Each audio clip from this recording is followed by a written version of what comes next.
তেখেতক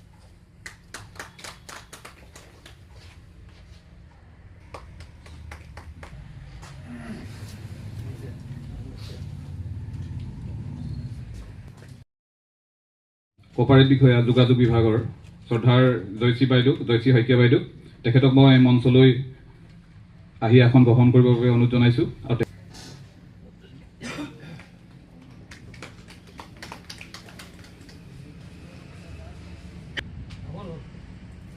মহাবিদ্যালয়ৰ সন্মানীয় অধ্যক্ষ তথা আমাৰ সকলোৰে পৰিচিত শ্ৰদ্ধাৰ ছাত্ৰ নেতা, ৰাজনীতিবিদ, সাংবাদিক সকলো আমাৰ দেৱকুমাৰ এগৰাকী প্ৰতিষ্ঠিত গায়ক শ্ৰদ্ধাৰ সকলোৱে পৰিচিত জয়ন্ত নাথ ডাঙৰীয়া তেখেতক মই মংগলাচৰণ কৰিবৰ বাবে আগবাঢ়ি আহিবলৈ অনুৰোধ জনাইছোঁ। আৰু ইয়াৰ সম্ভাষণ জনাব বিচাৰিছোঁ আমাৰ উদ্যোক্তাসকলক সম্ভাষণ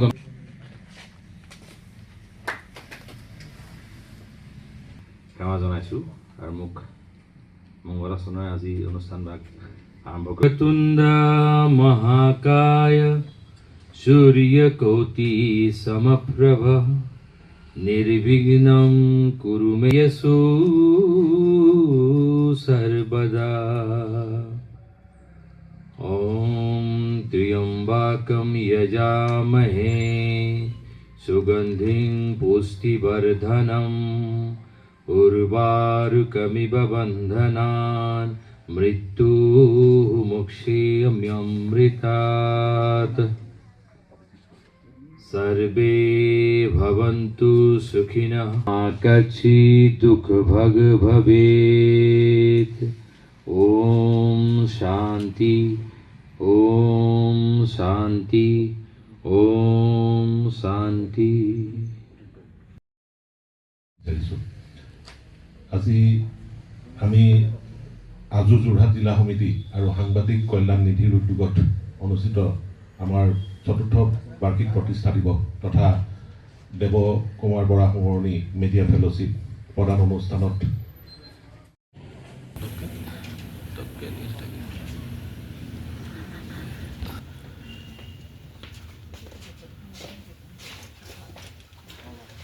ধন্যবাদ। ইতিমধ্যে আমাৰ দেবকুমাৰ পাটিল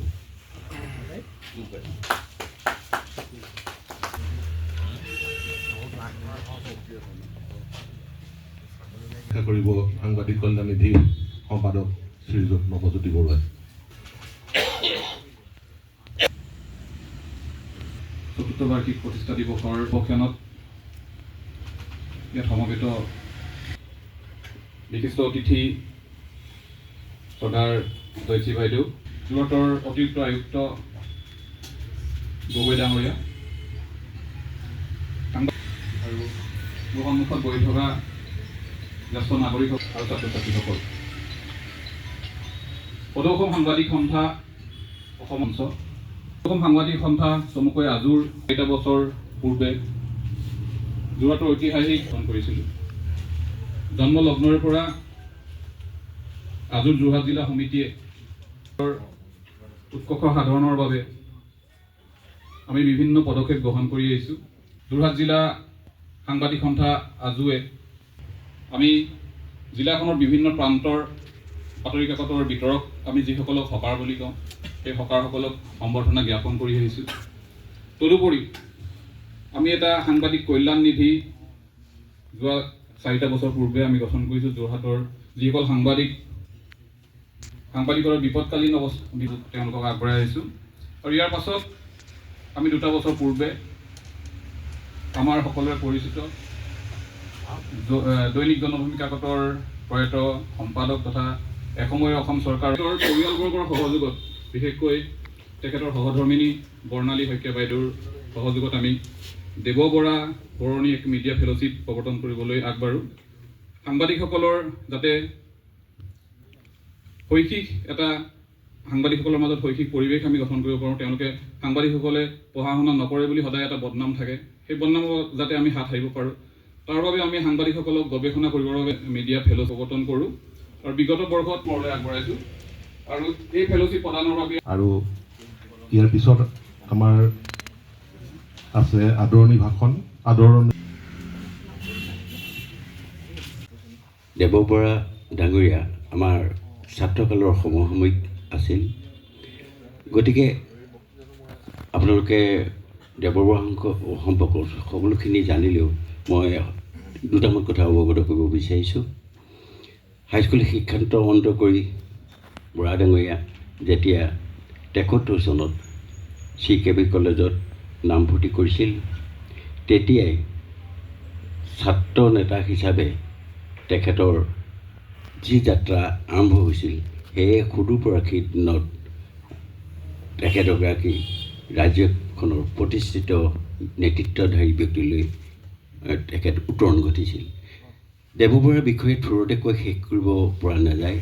তেওঁৰ সংস্কৃতি, ছাত্ৰ নেতা, ৰাজনীতিবিদ, সাহিত্যিক, সাংবাদিক, বিভিন্ন স্তৰত তেখেতৰ শিল্পীসুলভ মনোবৃত্তিৰ পৰা যিখিনি পৰিচয় হৈছে, সেইখিনি থোৰতে কৈ শেষ কৰিব পৰা বিধৰ নহয়। ৭৫ চনত যেতিয়া CKB কলেজৰ সাধাৰণ সম্পাদকৰ দায়িত্বত লৈছিল, তেতিয়াই তেখেতে কলেজখন উত্তৰণৰ ক্ষেত্ৰত সেই সময়তে 11 বছৰ হৈছিল সেইখন কলেজৰ, তেতিয়া CKB 11 নামৰ এটা অনুষ্ঠান অনুষ্ঠিত কৰিছিল, য'ত যিখন মূল তোৰণ দিছিল, সেইখন আইফেল টাৱাৰৰ সম্পৰ্কত আৰ্হিত দিছিল, যিটো সৰ্বচৰ্চিত হৈছিল। 19৭৪ চনত যেতিয়া যোৰহাটত প্ৰথমবাৰৰ বাবে গ্ৰাম্য ক্ৰীড়া অনুষ্ঠিত হৈছিল, বিদ্যালয় মহাবিদ্যালয়বিলাকৰ সহযোগত যিবিলাক তোৰণ দিছিল, 8খনকৈ তোৰণ দিছিল, তেতিয়াই তেখেতৰ শিল্পীসুলভ মনোবৃত্তি প্ৰতিষ্ঠিত হৈছিল। ইমান আটকধুনীয়া হৈছিল, সেই সময়ত সৰ্বভাৰতীয় যিগৰাকী এথলেটিক্সৰ সভাপতি আহিছিল, ভূঁই ভূঁই প্ৰশংসা কৰিছিল দেৱ বৰা ডাঙৰীয়াক। ৭৮ চনত যেতিয়া তেখেতে বিশ্ববিদ্যালয়লৈ গ'ল, তাত গৈয়ে তেখেতে প্ৰথমতে সহকাৰী সম্পাদকৰ দায়িত্ব লাভ কৰিছিল গুৱাহাটী বিশ্ববিদ্যালয়। অৱলকৈ মোৰ বক্তব্য সামৰণি মাৰিছোঁ। ধন্যবাদ। যেতিয়া সাংবাদিকতা আৰম্ভ কৰিছিলোঁ, তেতিয়া দেৱদা জনভূমি কাকতৰ সম্পাদক আছিল, আৰু মোৰ সাক্ষাৎকাৰ লিখিত সাক্ষাৎকাৰটো বেলেগ আছিলে, কিন্তু মৌখিক সাক্ষাৎকাৰটো দেৱদাই লৈছিল। গতিকে মোৰ সাংবাদিকতাৰ গুৰু বুলি মই যদি ভাবোঁ, তেখেতকেই মই সদায় স্মৰণ কৰোঁ। আৰু সেয়া আমাৰ তেখেতৰ বিষয়ে য'ত কিঞ্চিত কৰাৰ যি আমাৰ হেঁপাহ, সেইটো তাৰ ভিত্তিতেই গঢ় লৈছিল। আৰু সেই বিষয়ে আমি বৰ্ণালী বাইদেউক কৈছিলোঁ, বৰ্ণালী বাইদেৱে সদিচ্ছা প্ৰকাশ কৰিছিল। আৰু মই ভাবোঁ যে আমাৰ সমাজত একোজন ব্যক্তিৰ যি অৰিহণা থাকে, সেইখিনি জীয়াই ৰখাৰ প্ৰতিজন নাগৰিকৰে কৰ্তব্য। চৰকাৰেও দেৱতাৰ স্মৰণত এটা সময়ত শৈক্ষিক কাৰ্যসূচী লৈছিল, শ্ৰেষ্ঠ ছাত্ৰ ছাত্ৰীক লৈ নাচালৈ পঠাইছিল। তাৰপিছত সেইটো পৰিৱৰ্তন কৰি সৰ্বভাৰতীয় এটা ভ্ৰমণৰ কাৰ্যসূচী লৈছিল, কিন্তু দুৰ্ভাগ্যৰ বিষয় সেয়া এতিয়া বোধহয় নাই। গতিকে আমাৰ পৰ্যায়ত বা যোৰহাটবাসীৰ যিহেতু তেখেতে এজন স্বপ্নদ্ৰষ্টা ব্যক্তি আছিল, গতিকে তেখেতক আমি জীয়াই ৰখাটো আমাৰ কৰ্তব্য বুলি ভাবিছোঁ। আৰু অনাগত দিনতো আমাৰ এই কাৰ্যসূচীসমূহত আপোনালোকে সহযোগ কৰিব বুলি আশা ৰাখিছোঁ। ধন্যবাদ। ইয়াৰ পিছতে আমাৰ কাৰ্যসূচী অনুসৰি বিশিষ্ট অতিথিৰ একাষাৰ। সংবাদ জগতখন নহ'লে আচলতে আমি বহু কথাই গম নাপাওঁ, বহু কথাৰ অজ্ঞাতে আমি ভুলো কৰোঁ, শুদ্ধও কৰোঁ, কিন্তু শুদ্ধটো আনে নাজানে। শুদ্ধখিনি নাজানিলে সমাজখন হ'বলৈ হয়। যিখিনি আমাৰ নৱপ্ৰজন্ম, তেওঁলোকক আমি কিছু কথা কাণত দি, কিছু হাতত ধৰি শিকাই, এনেধৰণে কিছুমান আগবাঢ়ি নিলেহে সময়ৰ সোঁতত আমাৰ সমাজখন আগবাঢ়ি যাব। অসমৰ পৰা বাহিৰত থাকিলে গম পোৱা যায়, যেনেকৈ মোৰ জন্ম শিৱসাগৰ, আমাৰ শিৱসাগৰখন গুৱাহাটীতকৈ 5 বছৰমান পিছপৰা, আৰু তেনেকৈ গুৱাহাটীখন হয়তো দিল্লীতকৈ অলপ পিছপৰা, তেনেকৈ ভাৰতবৰ্ষখন আকৌ অন্য ৰাষ্ট্ৰৰ তুলনাত পিছপৰা। এনেধৰণে কথাবিলাক অনুমান কৰা যায়, কিন্তু আমি পিছপৰা বুলি আচাৰ শেষেই হোৱা নাই। আজিলৈকে নিজকে কিছুমান কাম কৰি মই ভাল পাওঁ। ব্যক্তিগতভাৱে মোৰ নিজৰ গৰ্ব নকৰোঁ, কিন্তু মেম্বাৰ হ'ব বিচাৰোঁ, যদি আপোনালোকে অনুমতি দিয়ে। এটা সৰু বৰঙণি দি মই তাৰ হ'ব বিচাৰোঁ, কাৰণ মই বৰ্তমান মোৰ সেই সময়ত গম পাইছিলোঁ যে তেখেতে খুব সকলো ক্ষেত্ৰতে আগভাগ লৈছিলে। জিলাখনৰ লগতে অসমৰ ইমূৰৰ পৰা সিমূৰলৈ লৈছিলে। সন্থাই খুব এটা ভাল কাম কৰি আছে মই বুলি ভাবিছোঁ। কাৰণ অনাগত দিনতো তেখেতলোকে কৰিব আৰু ইয়াৰ লগতে যিটো নিধি ব্যৱস্থা কৰিছে, ইয়াৰ লগতে যিখিনি সাংবাদিক আছে তেওঁলোককো আৰ্থিকভাৱে তেওঁলোকক সাহাৰ্য প্ৰদান কৰা হয়। আৰু এইটোৱে যিসকল সাংবাদিক আহি আছে তেওঁলোককো অনাগত দিনত এনকাৰেজ কৰিব বুলি মই ভাবিছোঁ। আৰু আজি যিহেতু এটা দেৱকুমাৰ বৰাৰ সোঁৱৰণত এটা বক্তৃতা হ'ব, তেখেতৰ গুণৰাজি ইয়াতে সকলোৱে সোঁৱৰণ কৰিব আৰু সেইটো আমাৰ কাৰণে এটা আদৰ্শ। সকলোবিলাক সাধাৰণতে ভালেই হয় আৰু সেইখিনি আমি কিমান লগত লৈ যাব পাৰিছোঁ সেইটো ডাঙৰ কথা। ভাল কাম ব্যক্তি সকলোৱে সঁচাকৈ স্মৰণ কৰে, মৰাৰ পিছতো কৰে, সেইটো কথা সকলোৱে স্বীকাৰ কৰে আৰু আমিও স্বীকাৰ কৰোঁ। আছিল তাৰ আগতেই তেখেতে উন্নয়ন পৰিষদৰ অনুৰোধ কৰি জাতীয় কংগ্ৰেছ মুখ্যমন্ত্ৰীক দিছিল যে অসমৰ সৰ্বাংগীন উন্নতিৰ ক্ষেত্ৰত কিখিনি কৰিব পৰা জাতীয় জীৱনৰ লগত জড়িত জনজাতি গঠনৰ পৰিকল্পনা হৈছিল। আমাৰ উদ্যোগটো লৈছিল এই আৰু তেখেতে যিখিনি কৰ্মসূচী গ্ৰহণ কৰে যেতিয়ালৈকে ৰূপায়ণ নহয় তেতিয়ালৈকে কিন্তু তেখেতক মই দেখিছিলোঁ। যেতিয়া যোৰহাটলৈ আহে তেতিয়া যোৰহাটৰ প্ৰায়বিলাক সাংবাদিককে তেখেতে ফোন কৰে যে মই এনেকৈ যাম, আমুক লগ পাম, এনেকুৱা আছে, এনেকুৱা কথাবোৰ লিখিব পাৰিবা আৰু এনেকুৱা ধৰণৰ প্ৰেছ মিট দিম। এই কথাবিলাক প্ৰায় যুগত আছিল। গতিকে সাংবাদিকসকলৰ পৰম বন্ধু আছিল দেৱকুমাৰ বৰা। আজি সেইগৰাকী ব্যক্তিৰ ক্ষেত্ৰতেই আজি যে পৰিয়ালৰ সহযোগত বৰ্ণালী শইকীয়া বৰাৰ সহযোগত আমি যে যোৰহাট জিলা সাংবাদিক সন্থাৰ ন্যাস সমিতিয়ে এই ফেলোশ্বিপ প্ৰদান কৰিব পাৰিছোঁ, আমি নিজেই গৌৰৱ অনুভৱ কৰিছোঁ। অনাগত দিনতো আমি এই কাৰ্যসূচী আগবঢ়াই নিয়া আমি আশা কৰিছোঁ। দেৱলতাৰ কথা বহুত ধৰণে জানো। বৃহত্তৰ কাকজান অঞ্চলত বিগত প্ৰায় 30 বছৰ ধৰি বাতৰি কাকত বিতৰণ কৰি আছে।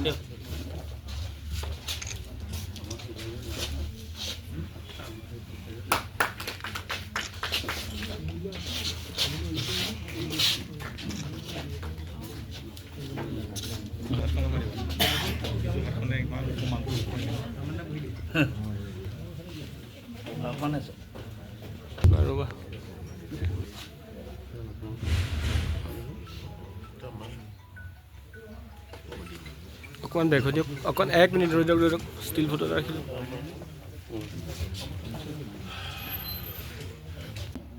আমাৰ তিনিআলি আমাৰ চাৰিআলি চোলাধৰা মানে আমাৰ আৰু গতিকে দেৱদা সেই তিনিআলিৰ অবিচ্ছেদ্য অংগ। দেৱদা তিনিআলিত সদায় ৰৈ থাকে আৰু যিমানবোৰ মানুহে চবতে কথা পাতে। আমি একদম কেঁচুৱাৰ পৰা দেৱদাক দেখিছোঁ, কিন্তু দেৱদা যেতিয়া ডাঙৰ হ'লো দেখিছোঁ দেৱদাৰ আচলতে দেৱদা এজন আমি ভিচনেৰী বুলি যিটো কওঁ, দেৱদা ভিচনেৰী আছিলে। দেৱদা পলিটিচিয়ান আছিলে, দেৱদা সাংবাদিকতাও কৰিছিলে বেলেগ কথা, কিন্তু দেৱদাৰ যিটো আৰ্টিষ্টিক মাইণ্ড, মই ফটোখন দেখোঁতে লাগে কিতাপখনৰ ওপৰত চাইছোঁ যে দেৱদাই প্ৰত্যেকটো বস্তু কেনেকুৱা হ'ব লাগিব, কালাৰটো যদি ফেড হ'বনে অকণমান ব্ৰাইট হ'ব লাগিব, সেইটোতো একদম লাষ্ট মমেণ্টলৈকে দেৱদাই টাচটো চাই মানে। এইটো মই অকণমান দেখা শুনাৰ সৌভাগ্য হৈছিল আৰু খবৰ ৰাখিছিলোঁ। মই এটা কথা বিৰাট ভাল পাওঁ, মইতো বহুত আড্ডাবাজ মানুহ মানে, আড্ডাত থাকি বৰ ভাল পাওঁ। আড্ডাবিলাকত বিভিন্ন কথা ওলায়, কাৰণ দেৱদা এটা বিষয়, দেৱদা ইটছেল্ফে টপিক, দেৱদাৰ বিষয়ে পাতিব লগা বহুত কথা আছে। যিহেতু মই এটা বিষয়ত কওঁ সেইকাৰণে এই মুহূৰ্তত মই সেইটো বিষয়ত বহুত ক'বলৈ ইচ্ছা কৰা নাই, কিন্তু দেৱদালৈ হিয়া ভৰা শ্ৰদ্ধাঞ্জলি জনাইছোঁ। আৰু তেখেতে যিখিনি তেখেতৰ জীৱিত কালত কৰি থৈ গ'ল কম সময়তে হ'লেও, সেইখিনিয়ে কিন্তু অসমৰ ৰাইজক সুদীৰ্ঘকাললৈ তেখেতক সোঁৱৰণ কৰিব লগা ব্যক্তি হিচাপে ৰাইজক মনত ৰাখিব। ঐতিহ্যটো ঠিক আছে, প্ৰত্যাহ্বানটো কওঁতে সংবাদ মাধ্যমৰ লগত জড়িত সকলোৰে অকণমান গাত লাগিব কথাটো, মানে ক'ব লগা কথা থাকিব 2-4টা কথা গাত লগাই নল'ব। তেতিয়া সামগ্ৰিকভাৱে যুগৰ ধৰ্ম বা যুগৰ লগত অহা কিছু পৰিৱৰ্তনৰ 2-4টা কথা নিশ্চিতভাৱে ক'ব লাগিব। অসমত যদি আমি সংবাদ মাধ্যমৰ ঐতিহ্য বুলি কওঁ, প্ৰথম অৰুণোদয় আৰম্ভ হ'ল এটা উদ্দেশ্যত। কি উদ্দেশ্যত? যে অৰুণোদয়ৰ একদম চিম্পল উদ্দেশ্যটো হ'ল ধৰ্ম প্ৰচাৰ। তেওঁলোকে খ্ৰীষ্টান ধৰ্ম প্ৰচাৰ কৰিব আৰু তাৰ লগত দিয়া ঘৰে ঘৰে পাচলি বিলোৱা মানুহ, এই পাচলি বিলোৱা মানুহবিলাকে ঘৰে ঘৰে বাতৰি কাকতখন লৈ গৈছে। অৰ্থাৎ কৃষ্ণ পেস্কাৰৰ কাৰণেও আসাম মিলাজি ৱাজ এ মিছন। এটা উদ্দেশ্য আছিল, এটা তেওঁ নিজৰ কথা ভবা নাছিল, কাৰো ক্ষেত্ৰত তেওঁ চাকৰি গৈছিল, তেওঁ ঘৰখন ব্ৰিটিছৰ যিকোনো প্ৰকাৰে জব্দ কৃষ্ণ বেচকাৰৰ কোনেও যাতে ঘৰৰ অমহি বমহি কেতিয়াও চৰকাৰী চাকৰি নাপায়, সেইটো চৰকাৰে ৰেগুলেশ্যন উলিয়াইছে, নটিফিকেশ্যন আছে, আৰ্কাইভত নটিফিকেশ্যন আছে, কৃষ্ণ বেচকাৰত কোনেও যাতে মানুহে এই হেৰিটো নাপায়, এতিয়া চৰকাৰী চাকৰি নাপায়, সেইকাৰণে তেওঁলোকক এক্সকমিউনিকেট কৰি দিছিল আৰু তেওঁলোকৰ এই কৃষ্ণ বেচকাৰৰ ওপৰত ডাঙৰ থ্ৰেটিং আছে। কিন্তু তেওঁ তেনেকেই কাকতখন চলাই আছিল, কাৰণ তেওঁ সমাজ আৰু জাতিৰ প্ৰতি কাকতখনক এটা দায়িত্ব বুলি ভাবিছিল। উলিয়ালে শিৱপ্ৰসাদ বৰুৱাই প্ৰথম, দিছ যে ট্ৰেণ্ড। এতিয়া আমি যিটো দেখিছো নহয়, মানুহবিলাকে যে নিজে নিজে এখন কাকত উলিয়াব লৈছে, এই ট্ৰেণ্ডটো আৰম্ভ কৰিলে শিৱপ্ৰসাদ বৰুৱাই। বাতৰি কাকত উলিওৱাটো কিন্তু এইটো এটা বৰ ডাঙৰ প্ৰত্যাহ্বান আছিল, কিন্তু শিৱপ্ৰসাদ বৰুৱাই সেই প্ৰত্যাহ্বানটোলৈ বাতৰি উলিয়ালে। উলিয়াওঁতেও তেওঁ ব্ৰিটিছৰ লগত পুৰা এলাইনমেণ্টটো তৈয়াৰ কৰি দিছিল। আজিকালি যে মানুহে কয় যে বাতৰি কাকতবিলাকত স্বাৰ্থৰ প্ৰয়োভৰ আছে, বাতৰি কাকতবিলাকত বিভিন্ন কাকতৰি মানুহে নিজৰ উদ্দেশ্যত চলায়, এইটো আৰম্ভ হোৱা নাই, এইটো সেয়া আৰম্ভ হৈছে। কেলে আমি যদি বাতৰিৰ গোটেই পৃষ্ঠাবোৰ চাওঁ, তাত প্ৰত্যেকখন ইংৰাজৰ চাহ বাগিচাত বাতৰি গৈছিল, লোৱাটো মাষ্ট আছিল, ইংৰাজে মাষ্ট কৰি দিছিল। কেলে আসামবিলাখিনিক কাউণ্টাৰ দিবলৈ বাতৰিৰ চাৰ্কুলেশ্যন বঢ়াব লাগিব, that was a British policy. ব্ৰিটিছবিলাকে বাতৰি কাকতটো বাতৰি মানুহৰ ঘৰলৈ ঘৰে যোৱাটো কৰি দিছিল, আৰু তাত ব্ৰিটিছ কোম্পানীবিলাকক কৈ দিছিল যে চবেই বাতৰিত এডভাৰটাইজমেণ্ট দিব লাগিব। গতিকে বাতৰি 35টা 36টা 40টা এনেকৈ এডভাৰটাইজমেণ্ট প্ৰতিসংখ্যাত প্ৰকাশ হৈছিল, আৰু তাত এখন বাতৰি তাৰ পৰা উলিয়াইছিল, পিছত এখন সাদিনীয়া বাতৰি হ'ল, হয়নে? আৰু প্ৰকাশ হ'বলৈ হ'লে সেই বাতৰি কাকতখন প্ৰকাশ হোৱাৰ ক্ষেত্ৰত বা আপোনালোকৰ ওচৰলৈ কঢ়িয়াই নিয়াৰ ক্ষেত্ৰত বিভিন্ন স্তৰৰ ব্যক্তি জড়িত আছে। যিদৰে DTP অপাৰেটৰ যিদৰে সাংবাদিকসকল জড়িত আছে, সেইদৰে DTP অপাৰেটৰৰ পৰা আৰম্ভ কৰি লেআউট আৰ্টিষ্টৰ পৰা আৰম্ভ কৰি হকাৰলৈকে, বাতৰি কাকত বিতৰকলৈকে এটা দীঘল প্ৰক্ৰিয়াৰ মাজেৰে গৈ ৰাতিপুৱা আপোনালোকৰ হাতত সেই পেপাৰখন পৰেগৈ। গতিকে আমি আজু যোৰহাট জিলা সমিতিয়ে এই নেপথ্য নায়কসকলক, আমাৰ আচলতে আমি সাংবাদিক বুলি যে বুকু খিন্দাই ফুৰোঁ, তাৰ নেপথ্যত যিসকল ব্যক্তি জড়িত হৈ আছে, তাৰে অন্যতম হ'ল আমাৰ বাতৰি কাকতৰ বিতৰকসকল। আৰু বিতৰকসকলক আমি আজু যোৰহাট জিলা সমিতিয়ে বিগত 4টা বছৰে তেখেতসকলক আমি সন্মান জনাই আহিছোঁ। এইবাৰো আমি 5গৰাকী জিলাখনৰ বিভিন্ন প্ৰান্তৰ বাতৰি কাকতৰ বিতৰকক সন্মান জনাবলৈ আগবাঢ়িছোঁ। মই তেখেতসকলৰ নাম ঘোষণা কৰিম, আৰু তেখেতসকল যেন একাধিক্ৰমে আহি আমাৰ এই সম্বৰ্ধনা গ্ৰহণ কৰে। তেখেতক আমি মঞ্চলৈ আগবাঢ়ি আহিবৰ বাবে অনুৰোধ জনাইছোঁ।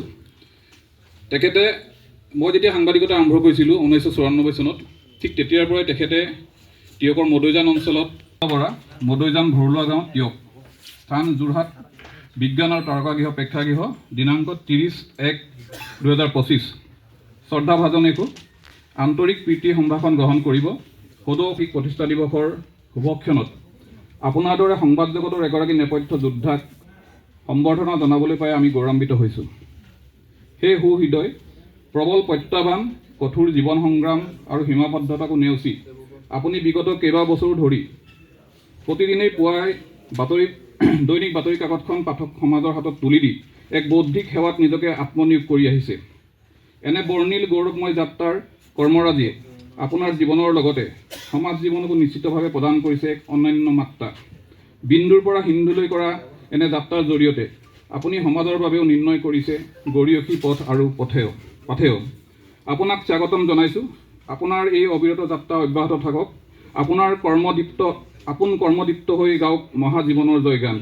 শেষত আপোনাৰ সুস্বাস্থ্য আৰু কৰ্মময় দীৰ্ঘ জীৱনৰ কামনাৰে ইতি ললিত বৰা সভাপতি, নৱজ্যোতি বৰুৱা সম্পাদক, সাংবাদিক কল্যাণ নিধি, যোগেশ ওজা সভাপতি, দুলাল কলিতা সম্পাদক, আজু যোৰহাট জিলা সমিতি। মই আমাৰ বিশিষ্ট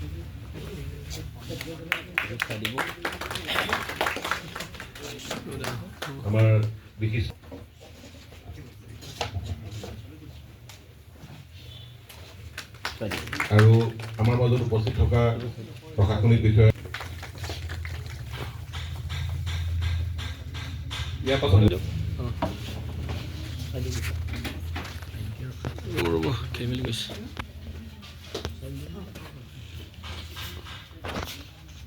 হ'ব আৰু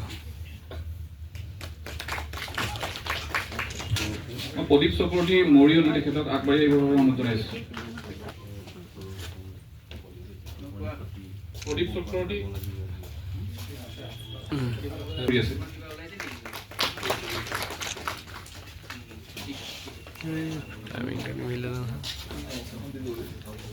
ভৱেন বৰা আছে নেকি বাৰু? আহক আগবাঢ়ি আহক।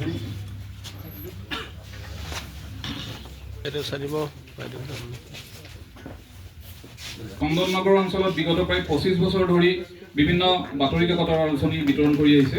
তেওঁলোকে এই যে স্বাধীনতা আন্দোলনৰ কথা বতৰাবিলাক মানুহৰ মাজলৈ নোযোৱাৰ ব্যৱস্থাটো যিটো আসামবিলাসীনে কৈছে তাৰ ওলোটাটো কৈছে, যাতে মানুহবিলাকৰ মাজত লিবাৰেল এটিটিউড, লিবাৰেল মানে কি, যে ব্ৰিটিছবিলাকে ভাল শাসন চলাইছে, ন্যায়ৰ শাসন চলাইছে, অৰাজকতা আঁতৰ কৰি দিছে, এই ৰুল অফ ল বুলি যিটো কয়। আমি ল'ৰা ছোৱালীবিলাকক সোধো নহয় যে আমাৰ দেশত কিহৰ শাসন চলিছে।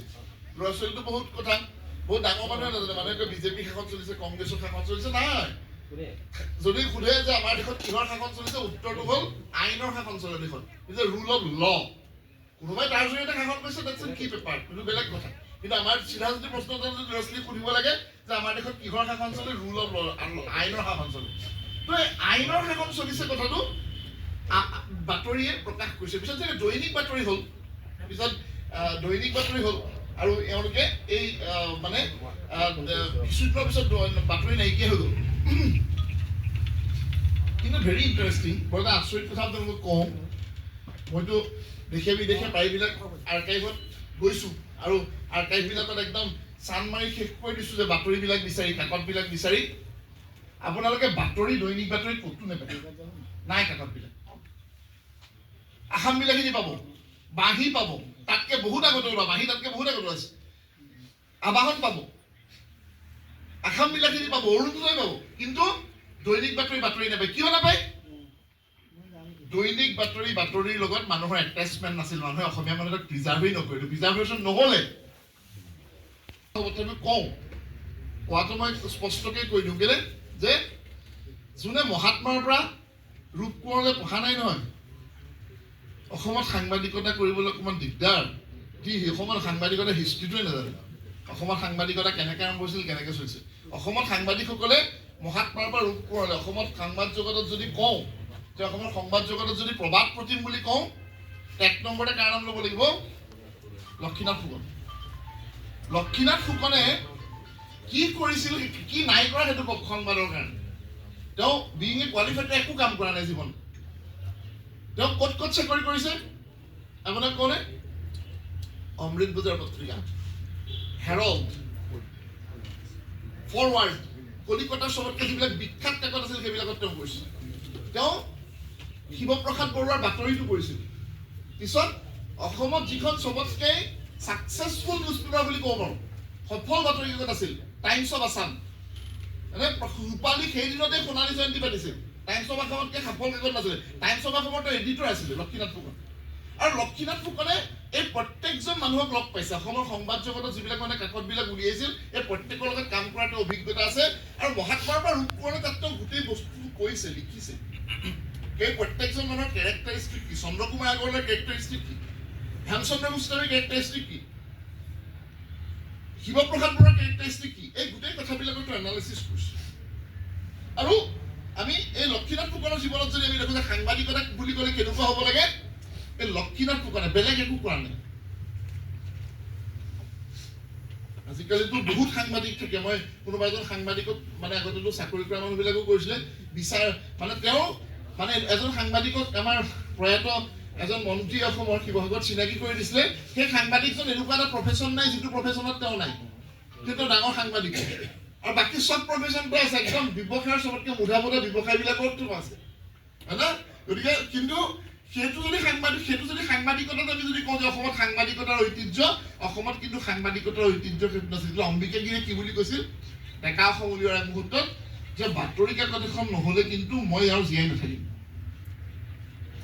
মানে বাতৰি কাকতখনৰ তাৰণাটো অম্বিকাগিৰি এনেকুৱা আছিল, অম্বিকাগিৰিয়ে কৈছিল যদি বাতৰি কাকত এখন নাপাওঁ মই জীয়াই নাথাকিম। অম্বিকাগিৰিটো কেইবাখনো কাকত কৰিলে। কথাটো মিনিমাম মালিকৰ যেতিয়ালৈকে মই উলিয়াই থাকিম কমচে কম এই কথাটো ৰাখিব লাগিব যে মোৰ বাতৰি কাকতখনে কমচে কম আখৰ যদি প্ৰথম পৃষ্ঠাটো এখন কৰিবলৈ আজিকালিতো মই একদম নকৰোঁ।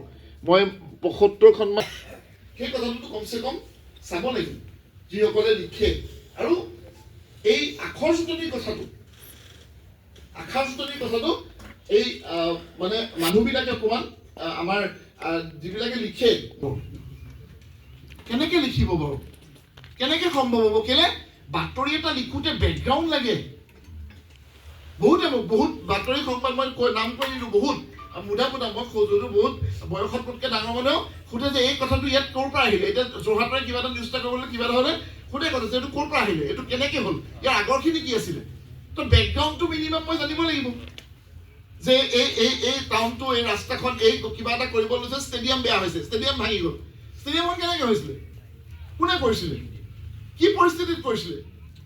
অসমৰ প্ৰথম গেলেৰী থকা ষ্টেডিয়াম কেনেকৈ হ'ল, কি জানো নাজানো। নহ'লে মই নিউজটো কেনেকৈ লিখিম? নিউজটো নাথাকিব নহয়, এই পৰ্টেলৰ নিউজটোৱে হৈ যাব বা এই ফেচবুকে বজোৱা নিউজটোৱে হৈ যাব। যদি মই তাত যদি মই এটা প্ৰিলিউড লিখিব নোৱাৰোঁ, তাত যদি এটা বেকগ্ৰাউণ্ড লিখিব নোৱাৰোঁ, তাত যদি মই গোটেই ঘটনাটো মোৰ মিনিমাম অধ্যয়ন নাথাকে, সেইটো থাকিব লাগিব।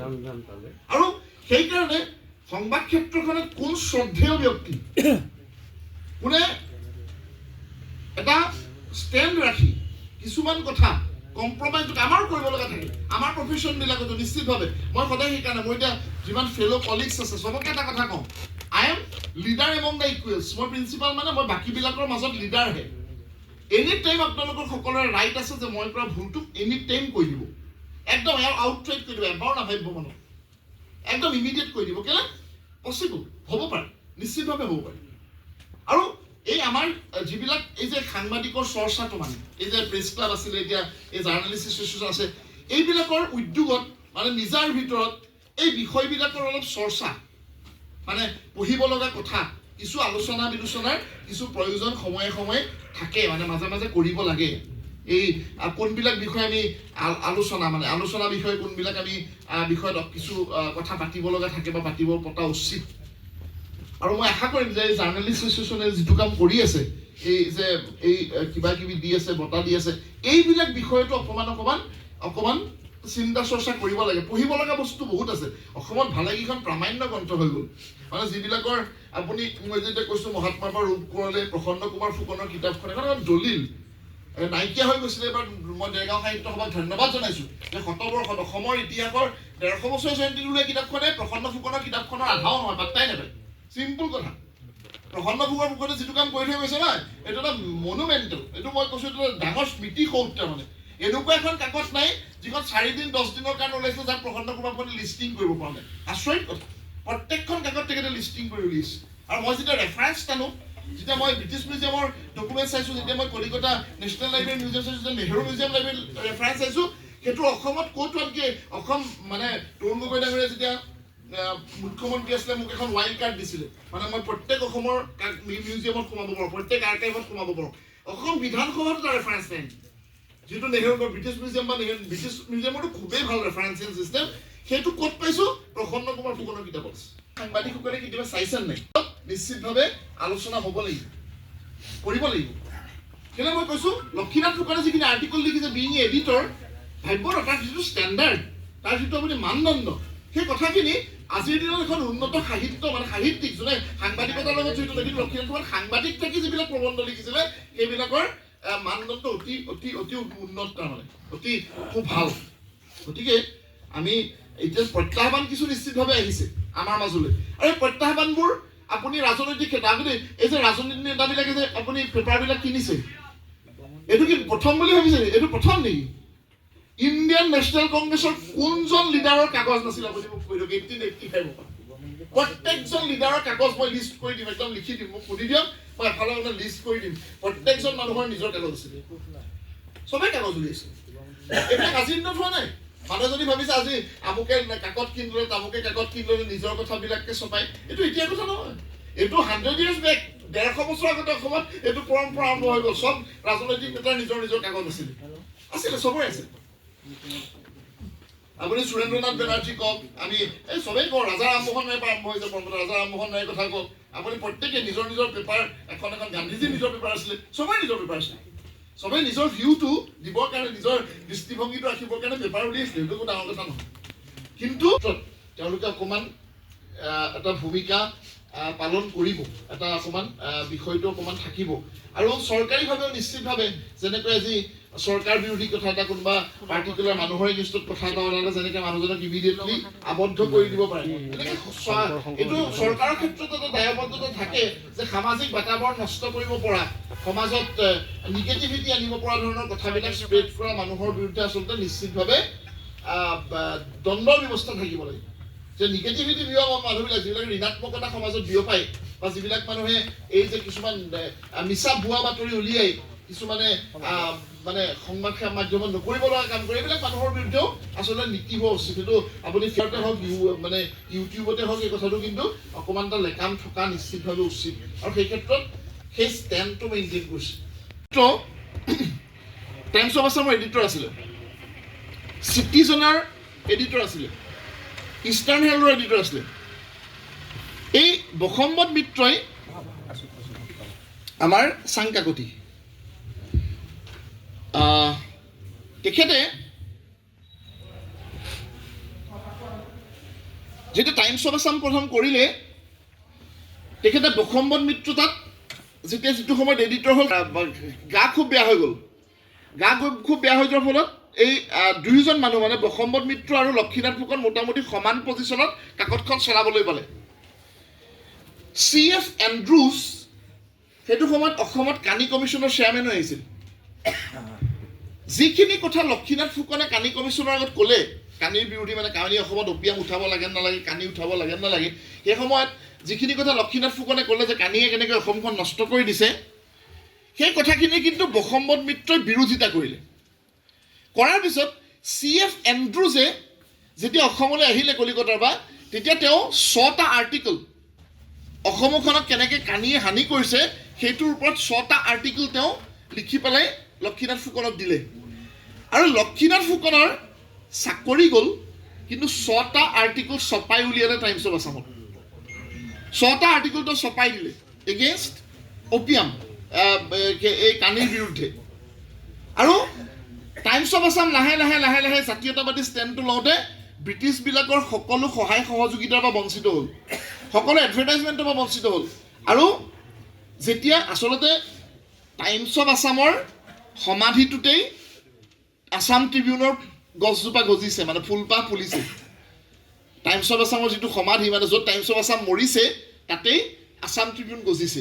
গতিকে টাইমছ অফ আছামৰ এই 1893 চনৰ পৰা 1947 চনলৈকে সমগ্ৰ যাত্ৰাটো ইমান সমৃদ্ধিশালী, কিন্তু জাতীয়তাবাদৰ স্বাৰ্থত টাইমছ অফ আছাম বন্ধ হৈ গ'ল। টাইমছ অফ আছামৰ মৃত্যু হ'ল আল্টিমেটলি। বাতৰি কাকতবিলাকে প্ৰত্যেকখন বাতৰি কাকতে যদি আমি চাওঁ যে একোটা নীতি নিৰ্দিষ্ট কৰি লৈছিল। মানে বাঁহীত যদি আপুনি চাই বাঁহীৰ বানানৰ এটা শৈলী আছে, আবাহনত যদি চাই আবাহনৰ বানানৰ এটা শৈলী আছে। মই গোটেই বাতৰি কাকতবিলাকৰ মানে মোটামুটি ভালকৈ পঢ়িছোঁ, মানে ভালকৈ মই তেওঁবিলাকৰ এটা অধ্যয়ন কৰি চাইছোঁ যে বাঁহীটো যদি আপুনি চাই, আপুনি অসমীয়া চাই চন্দ্ৰকুমাৰ আগৰৱালাৰ অসমীয়াটো চাই তাৰ এটা বানানৰ শৈলী আছে, সেই বস্তুটো যেনেকৈ ফ'ল' কৰিছিল। আজি আপুনি মই কওঁ এডিটৰজনে সাংবাদিক এজনক কাকতখনৰ নীতিটোত বান্ধি ৰাখিব নোৱাৰে, সাধ্যই নাই। সাংবাদিকজনে নিজস্ব চিন্তাৰে বাতৰিটো কৰে আৰু কৰে, কিন্তু বাতৰি কাকতৰ নীতি এই কথাটো অকণমান এতিয়া ঠিক আজিৰ ঐতিহ্যত আমি যদি আজিৰ প্ৰত্যাহ্বানত কওঁ, এইটো এটা ডাঙৰ প্ৰত্যাহ্বান হৈছে যে বাতৰি কাকতবিলাকৰ নিজা নীতিটো ক'ৰবাত বাতৰি যেন অনুভৱ নহয়। গতিকে আজিয়ে যিটো পদক্ষেপ হাতত লৈছে, ই সাংবাদিক বন্ধুসকলক কোনো এটা ঘটনা অনুসন্ধান কৰিবলৈ অনুপ্ৰাণিত কৰিব বুলি ভাবিছোঁ। যোৱা বছৰৰ পৰা এই স্বৰ্গীয় দেৱ কুমাৰ বৰা সোঁৱৰণি ফেল'শ্বিপ প্ৰদান আৰম্ভ হৈছে। মই তেখেতলৈ গভীৰ শ্ৰদ্ধাঞ্জলি জ্ঞাপন। অসমীয়াজনক লৈ যি বঁটা অসমীয়া ৰাইজৰ কল্যাণত ব্ৰতী হ'বৰ বাবে উপযুক্ত কৰি তুলিবৰ এটা প্ৰয়াস আৰু প্ৰদান সফল হয়, তেতিয়াহ'লে দেৱক শ্ৰদ্ধাঞ্জলি জনোৱাটো আমাৰ সাৰ্থকতা হ'ব। বৰ্ণালী বৰাই এই বঁটা লাভ কৰিছিল। তেখেতে কষ্ট কৰিছে যুৱ সবলীকৰণত সন্মুখলৈ আহিবৰ কাৰণে অনুৰোধ জনাইছোঁ। আৰু ইতিমধ্যে আপোনালোকে অৱগত যে আমি এটা প্ৰক্ৰিয়াৰ মাজেৰে এই ফেলোশ্বিপৰ কাৰণে নিৰ্বাচন কৰোঁ। প্ৰতি বছৰে আমি ঠিক ফেব্ৰুৱাৰীত, এইবছৰ আমি ফেব্ৰুৱাৰীত আমি প্ৰস্তাৱ কাৰণে আবেদন বিচাৰিম। তেনেকৈ বিভিন্ন জিলাখন অৰ্পণ কৰোঁ। তেখেতসকলে চাই চিতি এজনক নিৰ্বাচন কৰে আৰু এইজন নগদ 20,000 টকা আৰু এখন উপহাৰ নহয় আমালৈ প্ৰদান কৰিছে। আমাৰ উদ্যোক্তা আমাৰ বিশেষজ্ঞসকলে ইতিমধ্যে চাই এখন গ্ৰহণ কৰিছে। সৰু সুৰা 2-এটা বিচ্যুতি আছে যদিও সেইখিনি আমি পিছত পৰৱৰ্তী সময়ত শুধৰাই ল'ম। অকণ বেকালৈ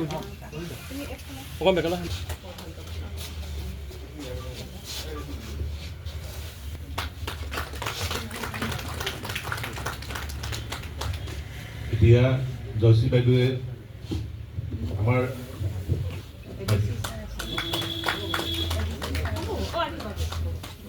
আমাৰ অতিৰিক্ত উপায়ুক্ত আৰু যিখন আমি মূল স্বীকৃতি পত্ৰ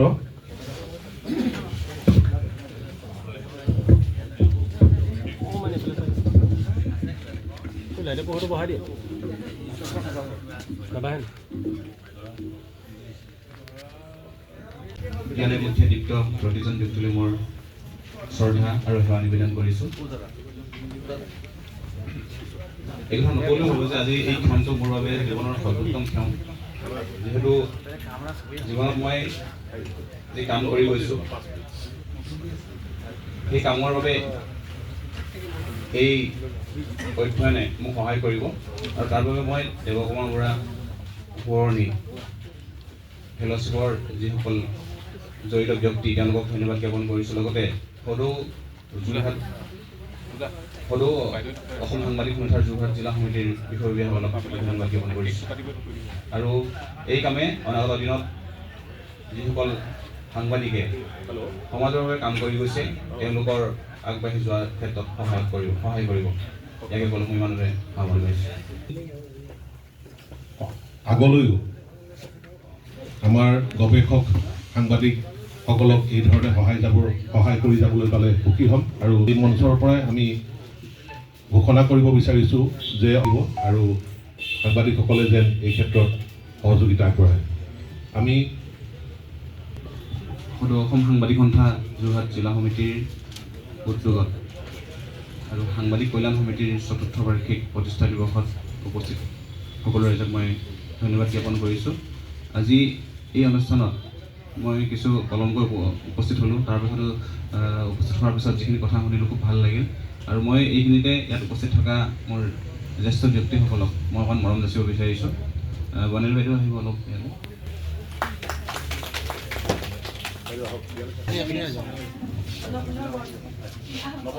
মজা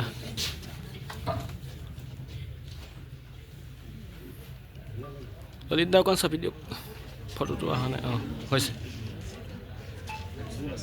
সকলো সন্মানিত ব্যক্তিক কৈছোঁ আৰু মই ভাবিছোঁ আমাৰ জৰিয়তে, আমাৰ পৰিয়ালৰ জৰিয়তে আজি বঁটা প্ৰাপকে আৰু তেওঁৰ পৰিয়ালে মোক যিখন সন্মান দিছে এই সন্মান মোৰ স্বামী দেৱকুমাৰ বৰালৈকে মই উৎসৰ্গা কৰিছোঁ। আৰু মই তেখেতৰ কাৰণে আজি এই সন্মান ময়ো পাইছোঁ আৰু তাকে কৈছোঁ আৰু উন্নতি হওক। আৰু সকলো সংবাদ জগতত সংবাদ সেৱাত জড়িত সকলোৰে ভগৱানে সহায় কৰক। অসমৰ সাংবাদিকসকল আজুকে প্ৰমুখ কৰি অসমৰ সাংবাদিকসকল জিলিকি থাকক। ভাল ভাল বাতৰিৰে অসমকো জিলিকাই তোলক। তেখেতসকলৰ ভগৱানে সহায় কৰক। এই কামনাৰে মাইক্ৰফোন অভাৱ। আমাৰ বিশেষজ্ঞ সমিতিৰ অন্যতম উদ্যোক্তা দেৱজিৎ, আমাৰ সাংবাদিক কল্যাণ ন্যাসৰ সভাপতি, উপসভাপতি সদস্য আমাৰ হেমেন শইকীয়া, বিজু তনোৱাল, উপদেষ্টা প্ৰশান্ত গায়ন, এজন উপদেষ্টা শ্ৰীযুত বিমান শইকীয়া ডাঙৰীয়া আছে,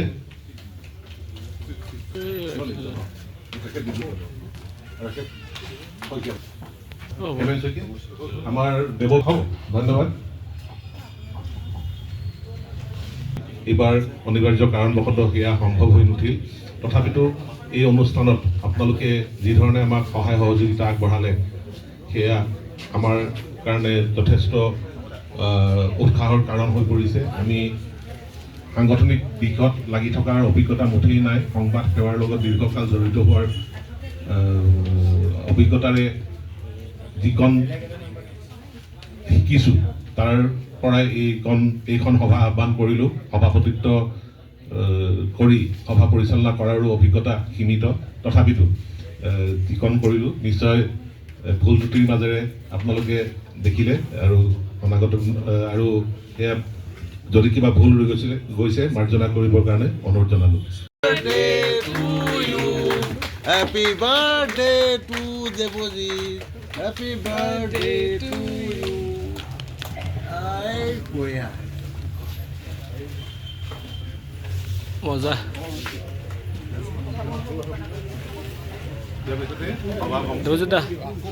সভাভংগ আৰু দুপৰীয়াৰ আহাৰ গ্ৰহণ কৰি যাবৰ কাৰণে সকলোকে অনুৰোধ জনাইছোঁ। আমাৰ বাওঁফালৰ যি কক্ষ আছে তাতে দুপৰীয়া আহাৰ গ্ৰহণ কৰিব।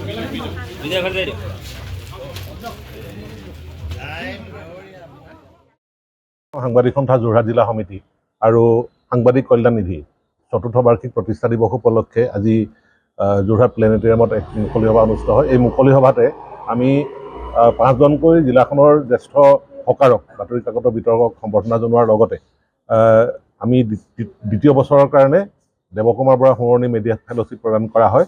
এইবাৰ আমি মিডিয়া ফেলোশ্বিপৰ বাবে নিৰ্বাচিত কৰিছিলোঁ চৰাইদেউ জিলাৰ দূৰদৰ্শনৰ সাংবাদিক নবুল কোঁৱৰক। আজি নবুল কোঁৱৰক আনুষ্ঠানিকভাৱে ফেলোশ্বিপ প্ৰদান কৰা হয়। তেখেতে যোৱা 6 মাহ ধৰি কৰা গৱেষণাৰ অন্তত যি গ্ৰন্থ প্ৰস্তুত কৰিছিল সেই গ্ৰন্থ আমাক আজি প্ৰদান কৰে। যিহেতু গৱেষণা গ্ৰন্থখনৰ বিষয়বস্তু আছিল কৃষিৰ জৰিয়তে যুৱ সবলীকৰণত সংবাদ মাধ্যমৰ ভূমিকা।